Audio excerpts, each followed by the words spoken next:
Something worked. Here in the Crossfire, two members of the Senate Foreign Relations Committee, the committee's chairman, Democratic Robert Menendez, supports a strike, and Republican Senator Rand Paul opposes a military strike. Senator Paul, the first question to you. Why do you think the Russians came forward today after being so obstructive in the United Nations Security Council for so long? You know, I think anytime diplomacy is possible, it's preferable to war. And so I think it's a great development, that this is going forward. There have been discussions with the Russians for months. Really, I think on to a year now, there have been discussions with the Russians. With no movement. Well, but apparently the Russians have been in favor of some kind of negotiated settlement. Have they been completely there? How did they get there? Is the threat of force bringing them there? I think it's unknown, but I think it's a good development. If the president needs to take credit on this for it to move forward and to avoid an all-out war in Syria, I say the more the better. I think war or bombing Assad will lead to more instability, and I think we're more likely to see chemical weapons get into the hands of terrorists if we destabilize Assad. Well, I have to say that I'm cautiously looking at what the Russians are suggesting. We'll see.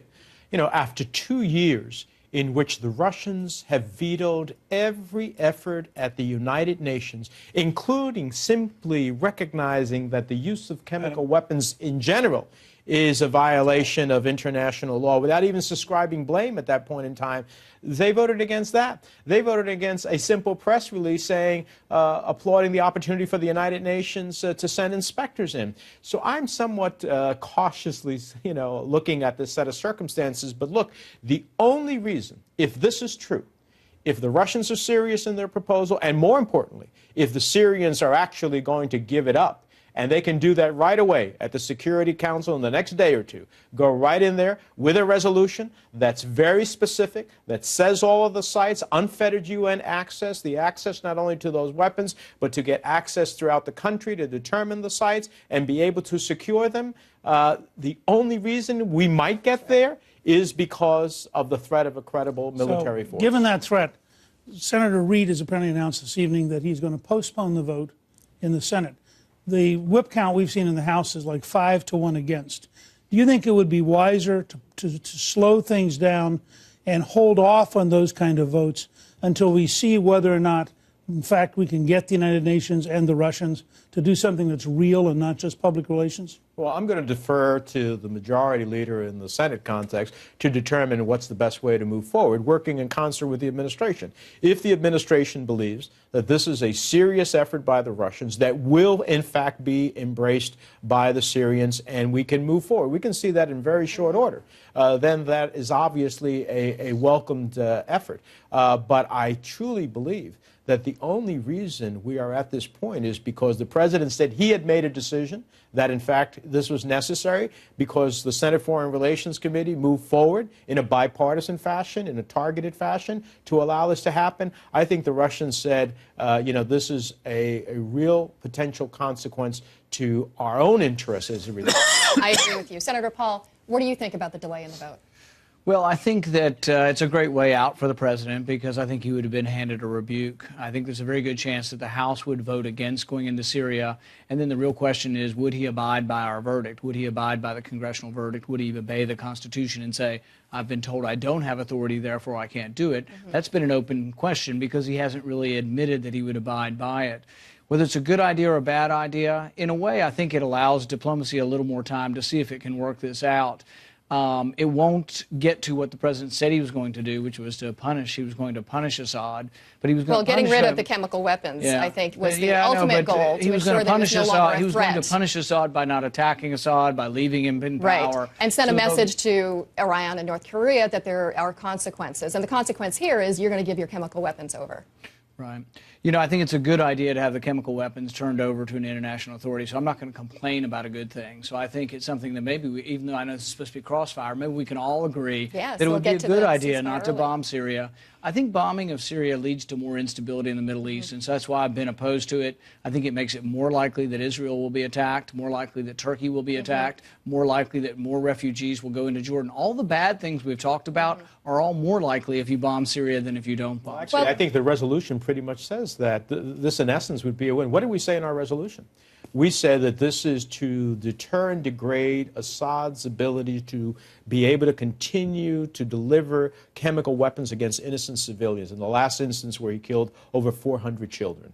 And for me, I look at these pictures and it shakes my conscience, and I'm reminded, I know the speaker is a great admirer of history, I'm reminded of what history has taught us when we do not act in circumstances such as this. And so I think that in essence, that's what the resolution called for. If they give it up in this way, we will have accomplished to a large degree in a better sense, because you can't deliver chemical weapons that you don't have access to anymore. I think that's a positive thing. Now, you can continue to go ahead against Assad in war crimes, which I certainly think that we should, through the United Nations, pursue Assad in terms as a war crime criminal, which I believe he is for what he's done to his citizens. But here's the problem for the American people. I don't think anybody doubts that Assad is probably a war criminal, has done these horrific things to civilians.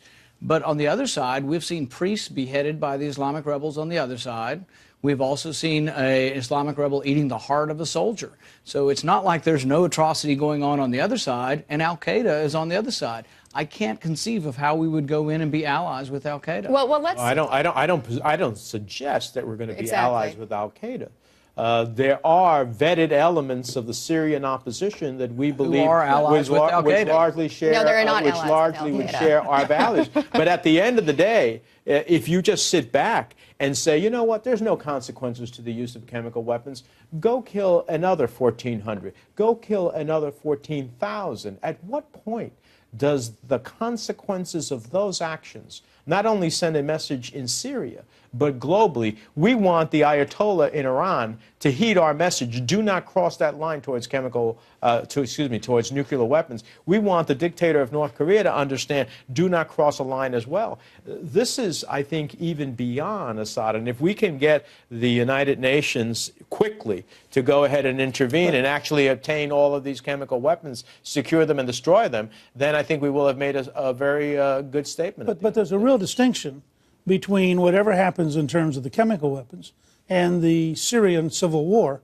And all the evidence we're getting is that the country, by enormous numbers, something like 85%, is deeply opposed to the United States picking sides in the Syrian civil war, partly because, as Senator Paul said, there's this deep feeling that there's the bad guys and the bad guys. Well, that's exactly why working with Senator Corker, the ranking Republican on the committee, and getting a universe that went from John McCain, who's very hawkish on these issues, to Dick Durbin, who's very dovish, generally speaking, on these issues, to find the balance. And what did we say? No American troops on the ground. We don't want to be engaged in that civil war. Unless the chemical weapons break free. And, in fact, to be able to have a time limit in this regard of 60 days, which many would argue the president has under the War Powers Act anyhow to be able to proceed. So it seems to me that what we've done here is not get involved. No one wants to get involved in serious civil war, but we may very well have stopped the slaughter and sent an international message that there's a consequence of I agree. But Senator Paul, I want to go back to... The big exception to ground troops that Secretary Kerry admitted was if the chemical weapons were to come free and needed to be secured, we would need 75,000 troops to secure the weapons. That would be troops, boots on the ground. And the question is it more likely for that to happen if we destabilize Assad or less likely? Right. I think more likely if we bomb Assad. At the committee hearing, I must say, at the committee hearing when he was pressed on this issue, starting with me and then Bob Corker, he said, look, let's close that door. No American troops on the ground. And I think the world understands that if chemical weapons caches are open and subjected to the possibility of terrorists getting them, that there would hopefully be an international effort to secure those chemical weapons so they don't come against us, our troops, our interests, and citizens. And I think that we would. The question is it more likely or less likely? If we destabilize Assad, is it more likely the chemical weapons will become free roaming and terrorists might get them, or less likely? I think it's more likely if we destabilize Assad that the chemical weapons may fall into the hands of Al-Qaeda. Well, okay, let's hold on a minute. In his interview with Wolf, President Obama also made a strong case for one thing, that is keeping our troops safe. You'll hear him make his case next, and I'll ask Senator Paul if he agrees.